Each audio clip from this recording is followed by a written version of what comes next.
Hello dear student, good morning. So this video is for class 11 subject EVS. Today's date is 11/6/21. जो आज का topic है relationship between human and environment. कल आप लोगों को हमने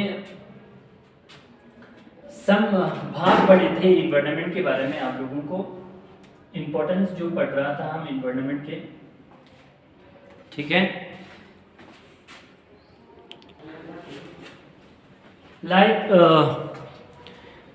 कल जो आप लोगों को टॉपिक था वो rock and types of rock था।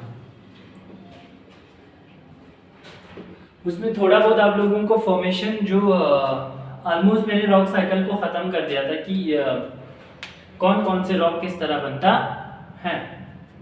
तो उसमें हमारे पास igneous rock, sedimentary rock, metamorphic rock था।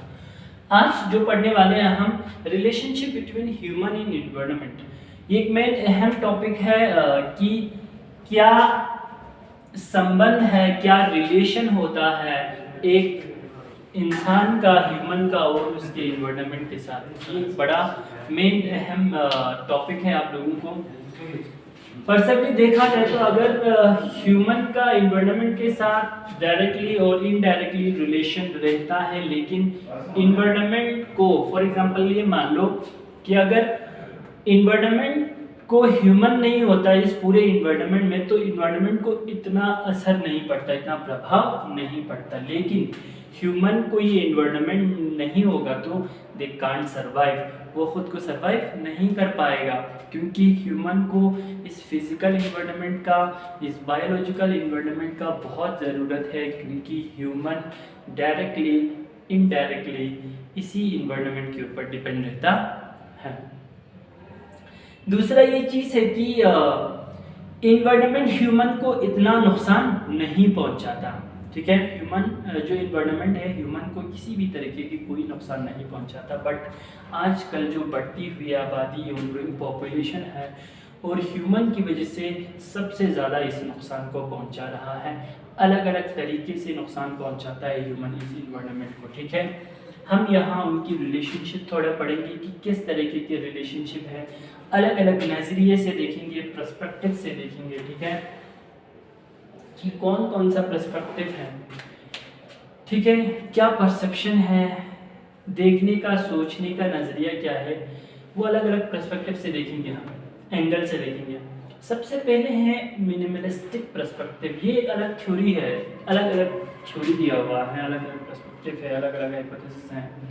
So this one is first one is the minimalistic perspective कि ये मिनिमलिस्टिक पर्सपेक्टिव ये कहता है कि भाई इन्वायरमेंट और ह्यूमन का रिलेशनशिप बिल्कुल नेग्लिजिबल है, यानी ना के बराबर है, सेपरेबल है, यानी ह्यूमन अपना काम करता है और इन्वायरमेंट अपना काम करता है। नेग्लिजिबल रिलेशनशिप यानी ये पैरेलल की जैसा है भाई, ठीक है, एक दूसरे से कभी कोई इतना संबंध नहीं है। लेकिन इस पर्सपेक्टिव में भी बहुत ज़्यादा डिमेरिट है, क्योंकि ह्यूमन और इन्वायरमेंट का बहुत ज़्यादा रिलेशनशिप रहता है।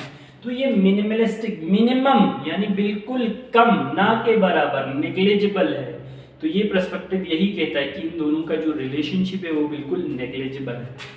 इंस्ट्रूमेंटल पर्सपेक्टिव ये कहते हैं कि भाई, इंस्ट्रूमेंटल पर्सपेक्टिव ये कहते हैं कि इन्वायरमेंट जो बना हुआ है वो खासकर ह्यूमन के लिए बना हुआ है। जितने सारे इंसान हैं यहाँ, लिविंग बीइंग हैं, मोस्टली ह्यूमंस है, उनके लिए बना हुआ है, ठीक है। पूरा इन्वायरमेंट इंस्ट्रूमेंटल है, यानी काम के लिए बना हुआ है। पूरा इन्वायरमेंट उनकी चीज़ों के लिए बना हुआ है। वो चाहे एक्सप्लॉइट कर सकता है इन्वायरमेंट को, जिस तरीके की चाहे यूज़ कर सकता है, किसी भी टाइप के एंगल से यूज़ कर सकता है, पूरा एक्सप्लॉइटेशन, ओवर एक्सप्लॉइटेशन कर सकता है, यानी ये इंस्ट्रूमेंटल पर्सपेक्टिव कहते हैं। ये इंस्ट्रूमेंटल पर्सपेक्टिव बिल्कुल नज़रिए से रॉन्ग है भाई। इन्वायरमेंट को इस्तेमाल के तौर पर, हर तरीके के इस्तेमाल के तौर पर इन्वायरमेंट बना हुआ नहीं है, एक्सप्लॉइट करने के लिए नहीं बना हुआ है, एक इंस्ट्रूमेंट की तरह यूज़ करने के लिए नहीं बना हुआ। हमें इस इन्वायरमेंट का ख़ास ख्याल रखना पड़ेगा। इसीलिए हमने पहले भी पढ़ा if you destroy the nature, अगर आप nature, if you destroy the environment और नेचर, अगर आप इन्वायरमेंट या नेचर को डिस्ट्रॉय करना चाहते हो, देन इन्वायरमेंट और द नेचर डिस्ट्रॉय यू, तो आपको ही डिस्ट्रॉय कर देगा।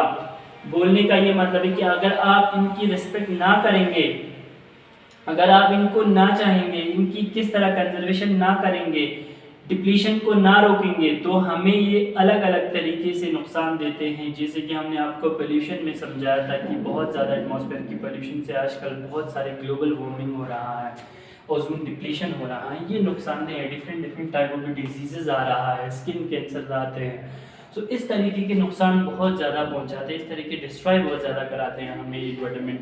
सो इंस्ट्रूमेंटल पर्सपेक्टिव बिल्कुल ना। अनदर स्पिरिचुअल, आत्मिक स्पिरिचुअल पर्सपेक्टिव है भाई। लोगों का मानना है कि इन्वायरमेंट को रिस्पेक्ट देना चाहिए, हम इन्वायरमेंट को क्या करना चाहिए, रिस्पेक्ट देना चाहिए भाई, ठीक है। स्पिरिचुअल पर्सपेक्टिव यही कहते हैं कि हमें इन्वायरमेंट को बहुत अच्छा रिस्पेक्ट देना चाहिए, हर तरीके के इन्वायरमेंट को। हमारे पास जितने सारे नेचुरल इन्वायरमेंट है, जितने सारे रिसोर्सेज है, पूरे इन्वायरमेंट में जितने सारे कंपोनेंट हैं, उन सभी चीज़ों का हमें बहुत ज़्यादा रिस्पेक्ट करना चाहिए, तब जाके एनवायरनमेंट हमें रिस्पेक्ट करेगा। आजकल इंडिया में ही देखो, हम बहुत सारे ऐसे रिसोर्सेज लाइक होली गंगा को ही देखो, हम रिस्पेक्ट करते हैं, पूजा करते हैं गंगा की। बहुत सारे हम का मतलब ये है कि बहुत सारे लोग जो जुड़ा हुआ है, ख़ासकर जो हिंदू धर्म के लोग होते हैं, हिंदू धर्म के लोग गंगा को गंगा मैया बोलते हैं, ठीक है, गंगा माँ बोलते हैं। तो ये एक होली क्या बोलते हैं उसको, रिवर है, इनकी पूजा किया जाता है, गाय की पूजा किया जाता है, और बहुत सारे ऐसे पेड़ पौधों की पूजा किया जाता है, सूर्य की पूजा की जाती है। तो ये अलग तरीके के रिस्पेक्ट दिया जाता है पूरे इन्वायरमेंट को, इसीलिए इसको बोला गया है स्पिरिचुअल पर्सपेक्टिव की नज़रियात से इस तरह देखा जाता है। सो ये 3 नज़रियात है जिसकी वजह से हम किस तरह अपने इन्वायरमेंट को देखा जाता है। ना द अनदर जो आप लोगों को यहाँ पे दिया गया है, that is the environmental effect on human behaviour, कि क्या इन्वायरमेंटल इफेक्ट है ह्यूमन बिहेवियर का, ठीक है। वीडियो अगर लंबा हो रहा था, हम यहीं पॉज करके नेक्स्ट वीडियो आप लोगों के लिए बना देंगे। Thank you.